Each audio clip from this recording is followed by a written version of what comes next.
Welcome to the KP2 self-installation walkthrough. To install the KP2 device, first locate the port to connect your KP2. This port is an OBD2 port and is usually found on the lower left-hand side. For trucks, this is a J-bus port. To prep your KP2 for installation, use the torque wrench to loosen the screws on the device's right-hand side.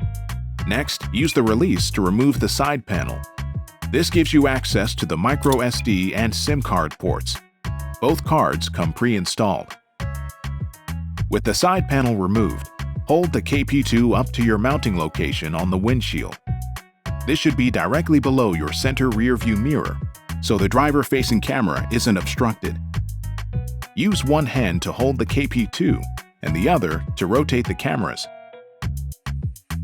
Adjust the driver-facing camera by pulling it out of its socket and rotating it to the desired angle. Once you've found your windshield placement for the KP2, use the torque wrench to loosen the screw next to the road-facing camera and adjust the camera angle. Tighten the screw to lock the road-facing camera's angle in place. You're now ready to mount the KP2. Ensure there are no chips or cracks in the windshield and use the alcohol wipes to clean its surface. Let it fully dry before installation and peel the adhesive backing off the KP2's mounting bracket. Make sure the hardware is level, then press and hold the bracket to the windshield for approximately 30 seconds. Ensure 80 to 90% of the tape contacts the windshield. Once you've mounted the bracket, attach your KP2. Snap its side panel back on and use the torque wrench to secure the screws. To adhere the cable, again use the alcohol wipe to clean the perimeter of the windshield. Let the alcohol dry before attaching the cable clips to the windshield.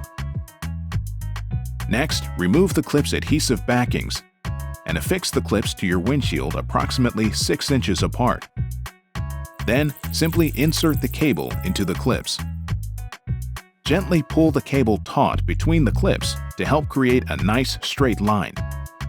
Maximize the length of the cable and ensure the cable doesn't obstruct driver visibility. Keep the KP2 cable close to the surface line of your windshield to help keep it out of sight. Or run the cable behind your vehicle's headliner and A-pillar cover to conceal it. If there's an airbag in your vehicle's A-pillar, or if you're uncomfortable concealing the cable, affix the cable alongside your vehicle's headliner and A-pillar to not interfere with airbag deployment. Once the cable's mounted to your windshield, it will need to run down your vehicle's interior to the OBD2 port. The cable can be placed behind the rubber strip in your door jamb. Most rubber strips can easily be removed and reattached once wire placement is complete. Now, connect the power cable to your OBD2 adapter cable. Then, plug in the connector to the OBD2 port. To complete installation, simply scan the QR code featured in KP2 documentation, download the app, and follow the on-screen instructions. To configure your device settings, follow along with these step-by-step instructions in the KP2 Installer app. Once you've downloaded the app and arrived at the home screen, tap Scan to access your phone's camera. Focus your camera on the KP2's IMEI code, located either on the device's label or its box. It should recognize the IMEI code and identify your device. Check to ensure the IMEI code in the app matches your device's IMEI.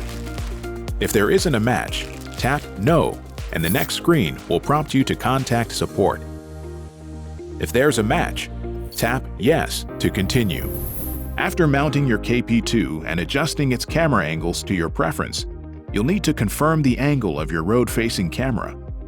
Carefully read this screen's instructions to understand how to establish your vehicle's horizon and hood lines for device calibration.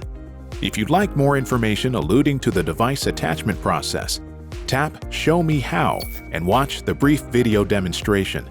Tap Next to go on. Before calibrating your road-facing camera, select whether your KP2 has a road or road and driver camera configuration. If you've chosen road and driver, please select on which side the driver is seated. Now you're ready to set the horizon and hood lines on your vehicle. Tap Next to continue. On this screen, you'll confirm the viewing angles of both the road and driver-facing cameras. Tap Refresh Images to update the snapshot from each camera if you adjust their angles. Use the arrows to adjust the horizon and hood lines to match where these are on your vehicle. Place your hood line in the bottom quarter of your image. Check that the driver-facing camera has a clear view of the driver's head position when they're seated in the vehicle. Once you're finished, scroll down and tap Next to confirm your changes and move on for the final alterations to your configuration. On this screen, you have access to your KP2's notification preferences and ADAS and DSM setup and enablement.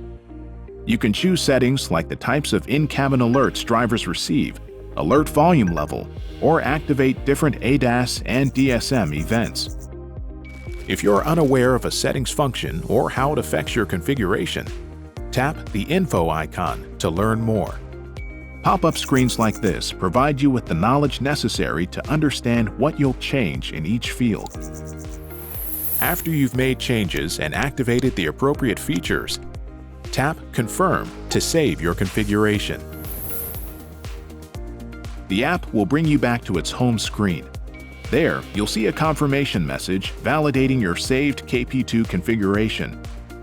Your KP2 settings are now customized to your liking. Congratulations! Your device is ready for the road. You can begin using your KP2 video telematics hardware.